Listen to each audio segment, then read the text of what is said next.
నమస్కారం. డిజిటల్ తరగతులకు స్వాగతం. పిల్లలు, మనం ప్రతిరోజు ఎన్నో వస్తువులను చూస్తుంటాం, అలాగే అందులో కొన్నిటిని వాడుతుంటాం. అయితే ఏ వస్తువు ఏ పదార్థంతో తయారు చేయబడిందో మనం ఈరోజు తెలుసుకుందాం. ఒక సన్నివేశాన్ని గమనిద్దాం. చంద్రిక తన గదిలో కూర్చొని చదువుకుంటుంది. అకస్మాత్తుగా తన ఇంటి వంటగది నుండి పెద్ద శబ్దం వినబడింది. ఏమిటో అని చంద్రిక వెళ్ళి చూసింది. అక్కడ ఏం జరిగిందో చూద్దామా? సన్నివేశం చూడండి. ఇక్కడ పటంలో చంద్రిక వారి ఇంటి వంటగదిలోకి వెళ్ళంగానే ఏం కనబడింది? పిల్లి కిటికీ నుండి దూకుతూ కనబడింది. అంతకుముందు ఏం జరిగిండొచ్చు? పిల్లి వంటగదిలోని సామాన్లను కొన్నిటిని పడవేసింది. మరి అప్పుడు ఏం జరిగిండొచ్చు?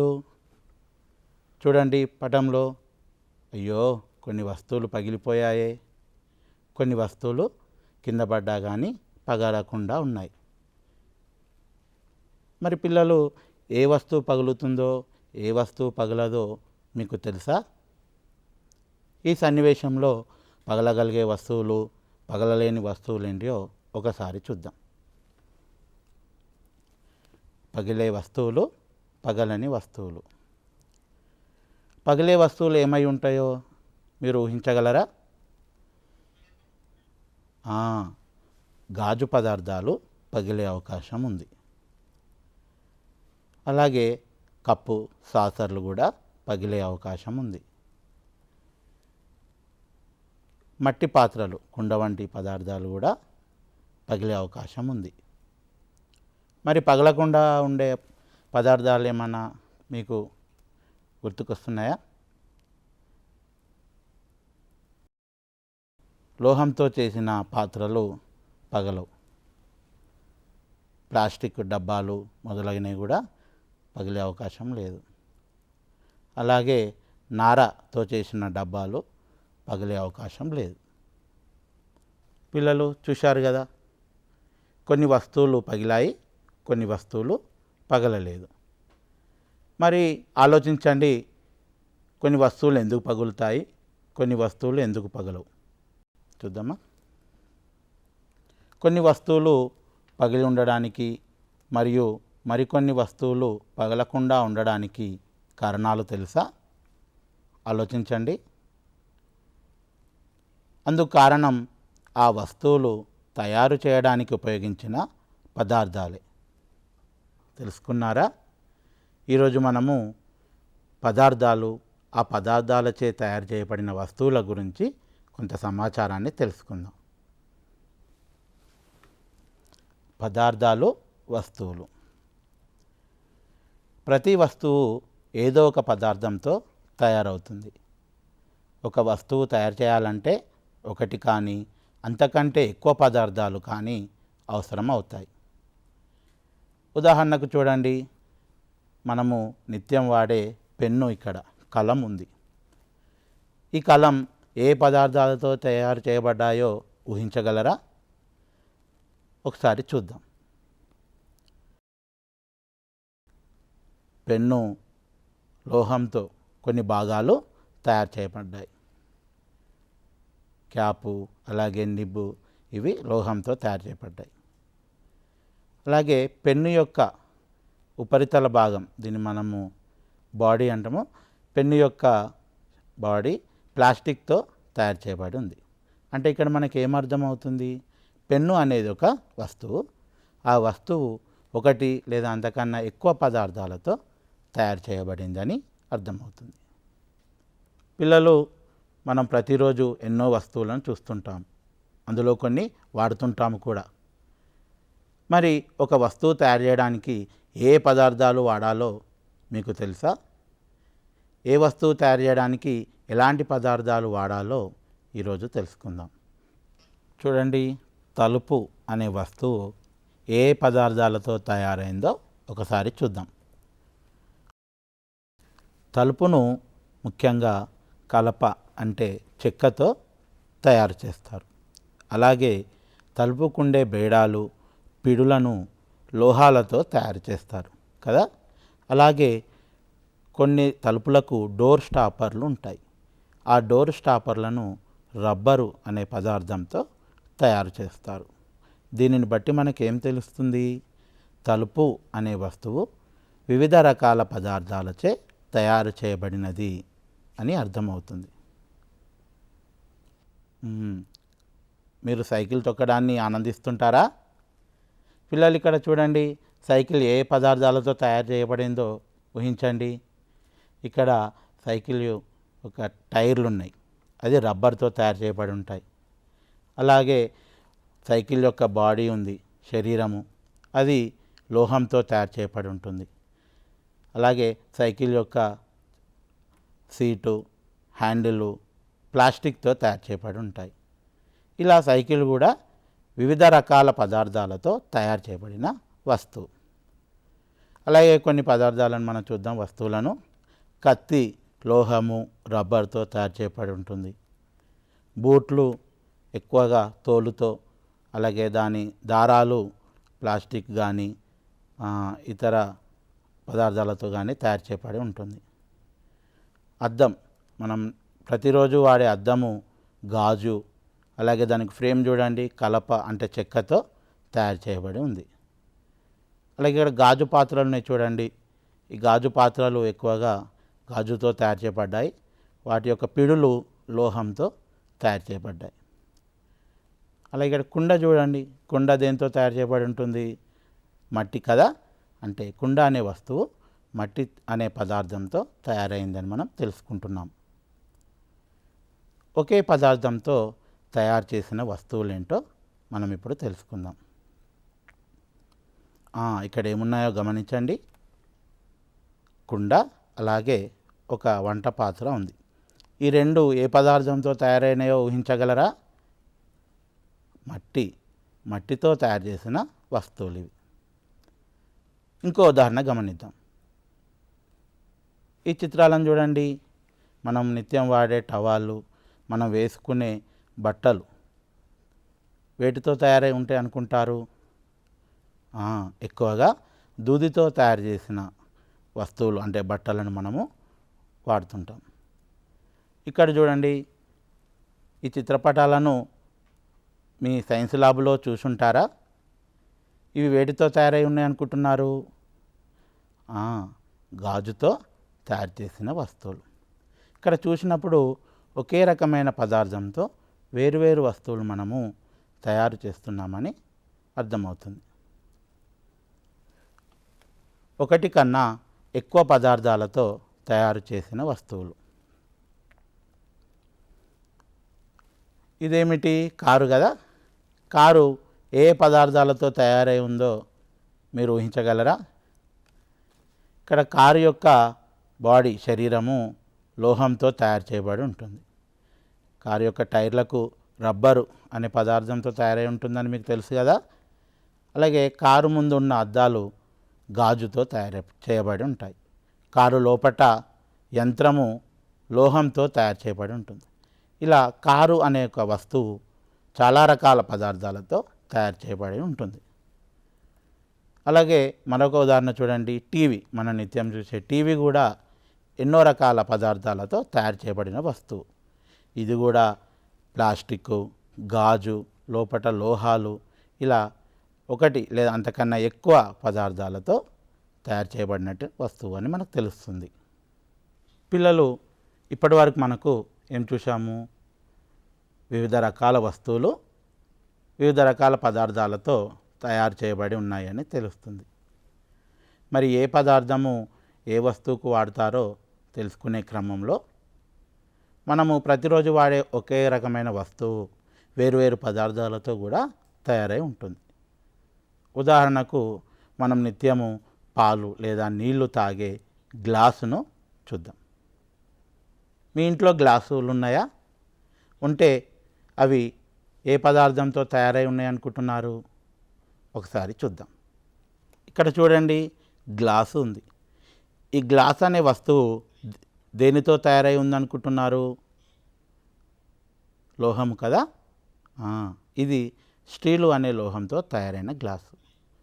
అలాగే ఇది కూడా గ్లాసే, కానీ ఈ గ్లాసు దేనితో తయారు కాబడింది చూడండి. ఇది గ్లాసు అంటే గాజుతో తయారైన గ్లాసు, అవునా?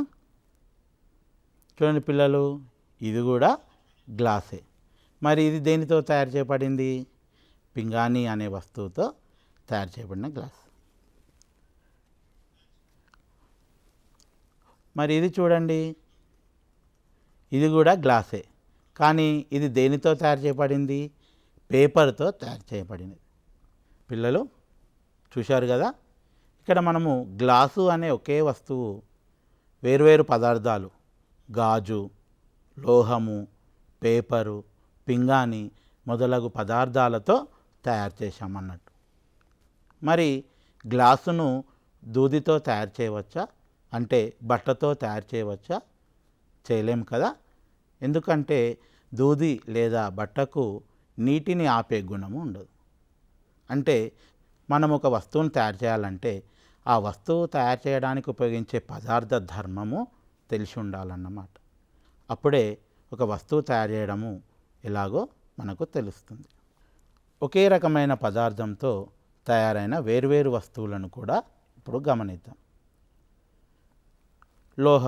లోహం అనేది ఒక పదార్థం కదా. ఆ పదార్థముతో ఏ వస్తువులు తయారవుతాయో చూద్దాం. మనం నిత్యం వాడే వంట సామాను, అలాగే మనం నిత్యం వాడే నాణాలు కూడా లోహంతో తయారు చేయబడ్డాయి. అలాగే మనం వేసుకునే నగలు కూడా వివిధ రకాల లోహాలతో తయారు చేస్తుంటాము. అలాగే తోలు అనే పదార్థంతో ఏ వస్తువులు తయారు చేసుకుంటాము మనము? చూడండి, బూట్లు కదా.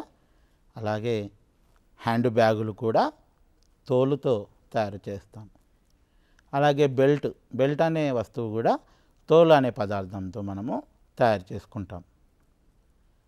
అలాగే మరికొన్ని ఉదాహరణలు చూద్దాము. గాజు అనే పదార్థంతో మనం ఏ రకాల వస్తువులు తయారు చేసుకోవచ్చు? సరే చూడండి, గాజు పాత్రలు, అద్దం మీరు రోజు ఉపయోగిస్తుంటారు కదా. అలాగే కొన్ని అలంకరణ సామాగ్రిని కూడా మనము గాజుతో తయారు చేస్తుంటాం. మరి రాయి కూడా ఒక పదార్థమే. రాయితో ఏ వస్తువులు తయారు చేసుకుంటామో మీకేమైనా గుర్తుకు వస్తుందా? ఒకసారి చూడండి. రుబ్బురోలు అనే వస్తువును మనము రాయితో తయారు చేసుకుంటాం. అలాగే కొన్ని విగ్రహాలను కూడా మనము రాయితో తయారు చేసుకుంటాము. కొన్ని రకాల అలంకరణ సామాగ్రిని కూడా మనము రాయితో తయారు చేసుకుంటాము. నిత్య జీవితంలో పదార్థాలను వాటి ధర్మాల ఆధారంగా వేరువేరు సందర్భాలలో ఉపయోగిస్తాం. పిల్లలు, మనము వివిధ రకాల పదార్థాలను ఇప్పుడు చూసాం. మరి పదార్థాలను వర్గీకరించాలంటే మనకేం తెలిసి ఉండాలి? ఆ పదార్థాల యొక్క ధర్మాలు మనకు తెలిసి ఉండాలి. ఏదైనా పదార్థాలను వర్గీకరించడానికి సాధారణంగా మనం వాటి ధర్మాలను తెలుసుకుంటాం. అవేంటో చూద్దాం. పదార్థాలను ఎలా వర్గీకరిస్తాం? ఏ పదార్థాన్ని ఏ వస్తువు తయారీకి వాడాలో ఎలా నిర్ణయిస్తాం? పదార్థాల ధర్మాల ఆధారంగా వాటిని మనం వర్గీకరించవచ్చు. ఉదాహరణకు పదార్థాలను వాటి పారదర్శకతను బట్టి, అలాగే నీటిలో తేలేది మునిగేది బట్టి, స్థితిని బట్టి, నీటిలో కరిగేది కరగనిది బట్టి, వాటి రుచి, రంగు మొదలగు ధర్మాలను బట్టి మనం పదార్థాలను సాధారణంగా వర్గీకరించుకుంటాం. పిల్లలు ఆలోచించండి. ఇక్కడ ఇంటికి కిటికీ ఉంది. ఆ కిటికీ నుండి మనము అవతల ఏముందో చూడగలుగుతున్నామా? చూడలేం. కింద ఇంకో చిత్రాన్ని గమనించండి. ఒక షాపు, ఒక దుకాణం ఉంది. దుకాణదారుడు ఆ దుకాణంలో ఏమేమి ఉన్నాయో చూడగలిగేలా ఒక గోడను తయారు చేశాడు. అది దేనితో తయారై ఉందనుకుంటున్నారు? ఆలోచించండి. బయట నుండి కిటికీ గుండా ఎవరూ చూడకుండా ఉండాలంటే ఆ కిటికీలను ఏ పదార్థంతో తయారు చేయాలి? దుకాణంలో వస్తువులు బయట నుండి లోపలికి, లోపలి నుండి బయటకు కనబడాలంటే కిటికీ లేదా తలుపులను ఏ పదార్థంతో తయారు చేయాలి? మీకు తెలుసా? ఆలోచించండి. ఇక్కడ చూడండి, మీరేం గమనిస్తున్నారు? మిఠాయిల షాప్. నాకైతే మిఠాయిలు అంటే చాలా ఇష్టం. మీకు కూడా ఇష్టమేనా? ఇక్కడ గ్లాసులో ఏమో కలుపుతున్నారు.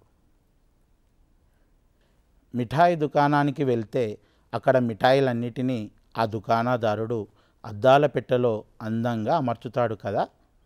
ఎందుకో ఆలోచించండి. మిఠాయిలు చక్కగా కనబడి వినియోగదారులను ఆకర్షించేందుకే కదా. అంటే గాజు గుండా మనం అవతలి వస్తువులను స్పష్టంగా చూడగలుగుతున్నాం. గాజు వంటి పదార్థాలను మనం పారదర్శక పదార్థం అంటాం. పారదర్శక పదార్థాలు. ఇక్కడ చిత్రాన్ని గమనించండి. ఇద్దరు వ్యక్తులు మంచిగా అద్దంతో లేదా గాజుతో తయారు చేయబడిన గోడ గుండా అవతల యొక్క మంచి ప్రకృతిని చూస్తున్నారు. అంటే ఆ గాజు గుండా కాంతి ప్రసరిస్తుంది కాబట్టి అవతలి వస్తువులను మనము సులభంగా చూడగలుగుతున్నాం. ఇక్కడ కూడా గాజు చూడండి, గ్లాసులో మంచినీరు పోశారు, అందులో తాగడానికి ఏదో కలుపుకుంటున్నారు. అది కూడా మనకు స్పష్టంగా కనబడుతుంది. ఏదైనా పదార్థం గుండా కాంతి స్పష్టంగా ప్రసరిస్తే అటువంటి పదార్థాలను పారదర్శక పదార్థాలు, ట్రాన్స్పరెంట్ మెటీరియల్స్ అంటాం. ఉదాహరణకు గాజు, స్వచ్ఛమైన నీరు, కొన్ని ప్లాస్టిక్లు, వీటి గుండా చూసినప్పుడు అవతలి వస్తువులు మనకు స్పష్టంగా కనిపిస్తాయి. చూడండి పిల్లలు, ఇక్కడ మనము ఏం చూస్తున్నాము? ఒక గాజును చూస్తున్నాం కదా. గాజు గుండా అవతలి వస్తువులు కనబడుతున్నాయా? నా చేయి కనబడుతుందా? అలాగే ఇక్కడ చూడండి, ఇది ఎన్ని రూపాయల నోటో కనబడుతుందా? 50 రూపాయల నోటు కదా. ఇది గాజు వెనుక ఉన్నా కూడా మీకు స్పష్టంగా కనబడుతుంది. అంటే గాజు గుండా కాంతి స్పష్టంగా ప్రసరిస్తూ అవతలి వస్తువులు మనకు కనబడుతున్నాయి. ఇలాంటి పదార్థాలను మనము పారదర్శక పదార్థాలు అంటాం. పిల్లలు ఇక్కడ చూడండి, ఒక షాపు మూసి ఉంది. మరి ఆ షాపులో ఏముందో మనకు కనబడుతుందా? లేదు కదా. మరి ఆ షాపు మూయడానికి వేసిన షట్టర్లు ఏ పదార్థంతో తయారు చేయబడ్డాయో మీకు తెలుసా? ఇక్కడ చూడండి, ఒక రాతి గోడ ఉంది. ఆ రాతి గోడ వెనుక వైపు ఏముందో మీకు కనబడుతుందా? లేదు కదా. కొన్ని వస్తువుల గుండా మనము అవతలి వస్తువులను చూడలేము. గోడలు, రాయి, పుస్తకం, చెక్కతో చేసిన తలుపు, కిటికీ మొదలగు వాటి గుండా అవతలి వస్తువులు కనబడవు. ఇలాంటి పదార్థాలనే అపారదర్శక పదార్థాలు అంటాం. అపారదర్శక పదార్థాలు. ఇక్కడ చూడండి, ఈ అట్టముక్కలో మనం ఏదైనా పదార్థాన్ని వేసి దాన్ని మూసివేసినచో లోపల ఉన్న పదార్థం మనకు కనబడుతుందా? లేదు కదా. అలాగే ఇక్కడ చూడండి, పిల్లలు దాగుడు మూతల ఆటలు ఆడుతున్నారు చక్కగా. మీరు చిన్నప్పుడు ఇప్పుడు కూడా ఆడుతున్నారా? ఈ పిల్లలు ఆటలో గెలవాలంటే ఆడుతున్న వ్యక్తికి కనబడకూడదు. మరి వీళ్ళు కనబడకూడదంటే ఎక్కడ దాచుకోవాలి? గోడ సాటుకు దాచుకోవాలి. అంటే గోడకు అవతల వైపు ఉన్న వస్తువులు మనకు కనబడవు. ఇలా కాంతిని తమ గుండా పోనివ్వని పదార్థాలను అపారదర్శక పదార్థాలు అంటాం. వీటిని ఆంగ్లంలో ఒపాక్ మెటీరియల్స్ అంటాం. ఉదాహరణకు చెక్క, రాయి, స్టీలు, కార్డుబోర్డు మొదలగు పదార్థాల గుండా కాంతి ప్రసరించదు కనుక వాటి అవతలి వస్తువులు మనకు కనబడవు. పిల్లలు, మనం ఇప్పటి వరకు పారదర్శక పదార్థాలు, అలాగే అపారదర్శక పదార్థాలు అంటే ఏమిటో చూద్దాం. ఈ రెండే కాకుండా కాంతి ప్రసరణను బట్టి మనకు మరొక రకమైన పదార్థం కూడా ఉంది. అదేందో చెప్పే ముందు ఈ యాక్టివిటీని గమనించండి. కాంతి తమ గుండా పోనిస్తూ అవతలి వస్తువులు కనబడే పారదర్శక పదార్థాల గురించి తెలుసుకున్నాం. అలాగే ఒక వస్తువు అవతల వైపు ఏ వస్తువు ఉందో కనబడకుండా చేసే అపారదర్శక పదార్థాల గురించి కూడా తెలుసుకున్నాం. అలాగే కాంతి ప్రసరణను బట్టి మరొక రకమైన పదార్థం కూడా ఉంది. అదేమిటో ఇప్పుడు తెలుసుకుందాం. పిల్లలు చూడండి, ఇక్కడ ఏముంది, ఒక పేపర్ ఉంది. దానికి నేను కొంత నూనె రాశాను, అంటే ఇది నూనె రాసిన కాగితం. ఇక్కడ నేను వెనుక ఒక వస్తువుని పెడతాను. అదేందో మీరు చూడండి, కనబడుతుందా? మసకగా కనబడుతుంది కదూ, స్పష్టంగా కనబడుతుందా? లేదు కదూ. అలాగే అదే వస్తువును నేను కొంచెం పైన పెట్టినప్పుడు మీకు కనబడటం లేదు. అలాగే నూనె రాసిన కాగితం దగ్గర ఉంచినప్పుడు ఆ వస్తువు మీకు మసకగా కనబడుతుంది కదూ.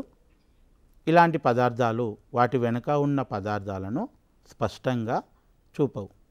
ఇలాంటి పదార్థాలను ఏమంటారో తెలుసుకుందాం. పాక్షిక పారదర్శక పదార్థాలు. ఇక్కడ చూడండి, ఒక కవర్లో కొన్ని వస్తువులు ఉన్నాయి. కొన్ని వస్తువులు ఉన్నట్టు మనకు తెలుస్తుంది, కానీ అవి ఏమిటో స్పష్టంగా మనకు కనబడడం లేదు కదా. అలాగే చూడండి, ఇద్దరు వ్యక్తులు ఒక పదార్థం పైన నడుచుకుంటూ పోతున్నారు. ఇద్దరు నడుచుకుంటూ పోతున్నట్టు మనకు తెలుస్తుంది, కానీ వారెవరో స్పష్టంగా కనబడడం లేదు. ఇలా పదార్థాలు తమ గుండా కాంతిని కొంతమేరనే, అంటే పాక్షికంగానే ప్రసరింపచేయనిచ్చి వస్తువులను మసకగా చూపట్టే పదార్థాలనే పాక్షిక పారదర్శక పదార్థాలు అంటాం. కాంతిని తమ గుండా కొద్ది మొత్తంలోనే ప్రసరింపగలిగే పదార్థాలను పాక్షిక పారదర్శక పదార్థాలు అంటాం. ఆంగ్లంలో ట్రాన్స్లూసెంట్ మెటీరియల్స్ అంటాం.